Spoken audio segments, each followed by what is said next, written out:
அடுத்து நாங்கள் பாகம் 1 10வது அத்தியாயத்தையும் பாகம் 2 10, 11 அத்தியாயங்களையும் பார்வையிட்டு அது தொடர்பாக சொல்வதற்காக கனடா தமிழர் கலை பண்பாட்டு கழகத்தினுடைய பொறுப்பாளர் திரு வில்வமோகன் அவர்களை அழைக்கின்றோம்.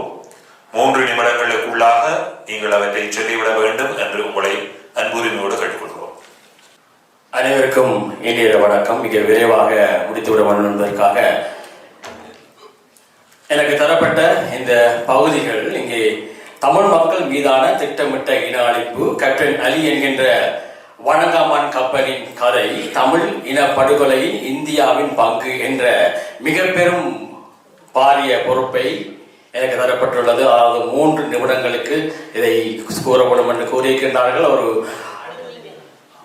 திருப்பார்கடலை ஒரு பூனை அருந்துவதாக முனைவதாக இருக்கானே அமைய போகின்றது.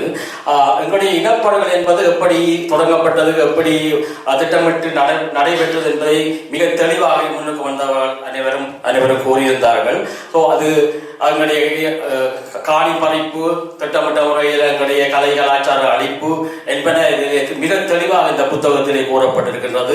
தொடர்ந்து கல்வி அழிப்பு பெறுகின்ற பொழுதுதான் எங்களுடைய போராட்டம் முன்னெடுக்கப்படுகின்றது. போராட்டம் முன்னெடுக்கப்படுகின்ற பொழுது எங்களுடைய முதலாவது ஈழக்கட்ட போரிலே நிலைவன் அவர்கள் மிக தெளிவாக கூறியிருக்கிறார்கள். ஈழக்கட்ட போரிலே, முதலாவது கட்ட போரிலே ஜூலை மாதம் 87ஆம் ஆண்டு கரும்பிலி மில்லர் அவர்கள் வெடிக்கின்ற பொழுது இலங்கை அரசாங்கம் துடிக்கின்றது, ஓடுகின்றது இந்தியாவுக்கு இதற்கு என்ன செய்யலாம் என்பதன் விளைவுதான் இந்திய இலங்கை அரசாங்கத்தின் ஒப்பந்தம். அந்த ஒப்பந்தத்தின் விளைவாக இந்திய ராணுவம் எங்களுக்கு வருகின்றது. இந்த இந்திய ராணுவம் வருகின்ற பொழுது நாங்கள் அனைவரும் எங்களுக்கு விடுதலை கிடைத்து விட்டது என்ற ஒரு முனைப்பிலே அவர்களை வரவேற்கின்றோம். ஆனால் இந்தியா நினைத்திருந்தால் எங்களுக்கு தமிழகத்தை தந்திருக்க முடியும் என்று இளவன் அவர்களை கூறும் பொழுது, அவர்கள் நினைத்திருந்தால் எங்களுக்கு தமிழகத்தை தந்திருக்க முடியும். ஆனால் அவருடைய நினைப்பு முழுவதும் எங்களுக்கு தமிழகம் தருவது அல்ல. அவர் நினைத்திருந்தால் 13வது திருத்தச் சட்டத்தை கூட அவர்களால் நிறைவேற்ற முடியவில்லை.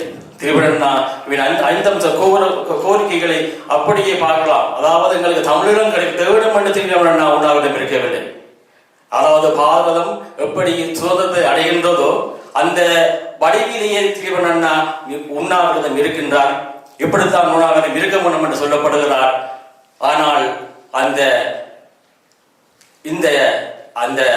ஒப்பந்தத்தில் கூறப்பட்டதை நிறைவேற்றுங்கள் என்று மாத்திரம்தான் அவர் உண்ணாவிரதம் இருக்கிறார். அதை கூட நிறைவேற்றாத இந்திய அரசாங்கம், அதனைத் தொடர்ந்து குமரப்பா புலத்தினருடைய இழப்பு, அதனைத் தொடர்ந்து எங்களுடைய அன்னை பூபதி அவரின் இழப்பு, அதன் பின்னர் தொடுக்கப்பட்ட இந்திய அரசாங்கத்தினால் எங்களுக்கு இவர்களை நம்பி நாங்கள் இருந்தோமோ, எந்த அரசாங்கம் எங்களுக்கு தமிழத்தை வென்றெடுக்க தரும் என்று நாங்கள் நம்பி இருந்தோமோ, உங்களுக்கு பக்கபலமாக இருக்கும் என்று நாங்கள் நம்பி இருந்தோமோ, அந்த அரசாங்கத்தாலேயே நாங்கள் படுகொலை செய்யப்பட்டோம். எங்களுக்கு மீதான ஆயுதங்கள் திருப்பப்பட்டது. தமிழ் தேசிய தலைவர்கள் நாங்கள் இந்தியாவை நம்பி எங்களுடைய ஆயுதங்களை ஒப்படைக்கின்றோம் என்று சுதுமேலையிலே எங்கள் மக்களுக்கு முன்னால கூறுகிறார். கூறி எங்களுடைய ஆயுதங்களை ஒப்படைக்கின்றார். ஆனால் நடந்தது வேறு. எங்களுக்கு எதிராகவே அந்த ஆயுதங்கள் திருப்பப்படுகின்றன.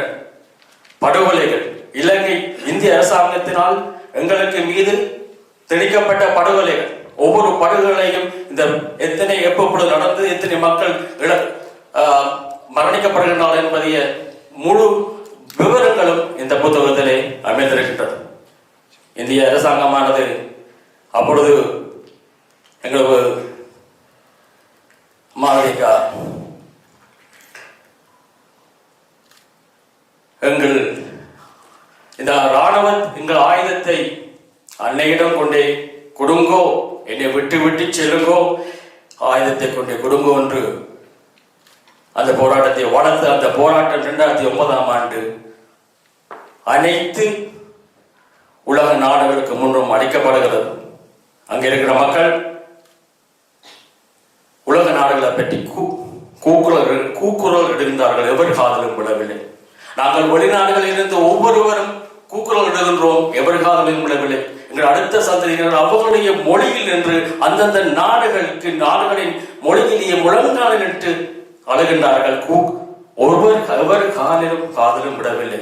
ஐக்கிய நாடுகள் பாராமுகமாக இருந்தது என்பதை மக்கள் அங்கே இருந்த தேவை அவங்களுடைய அதாவது என்ஜிஓக்களை வெளியேற்றப்படுகின்றன. அவ்வளவு விடயங்களையும் இங்கே கூறப்படுகின்றது. அதையும் தாண்டி இங்கே அந்த கப்பல் வருகின்றது. அந்த கப்பலுக்கு வருகின்ற இடைநேரத்தில் கூட இந்தியா எங்களுக்கு எவ்வளவு உத்தரத்தை தந்தது என்பதை மிகவும் தெளிவாக கூறுகிறார். ஆகவே இந்த இடத்திலே இந்த புத்தகங்களை நாங்கள் படிப்பாக்க இந்த புத்தகங்கள் வாசிப்பு பழக்கம் இப்ப அருகி கொண்டு போன்றது. இந்த புத்தகங்கள் அடுத்த கட்டத்துக்கு நகர போகணும். அதாவது டிக்டாக்லேயோ அல்லது ஃபேஸ்புக்லேயோ அந்த இதுகளில் நாங்கள் எதுக்கெங்களுடைய அடுத்த சமுதாயத்துக்கு போய் சேர வேண்டும் என்பதை கூறிக்கொண்டு விடைபெறுகிறேன். நன்றி, வணக்கம்.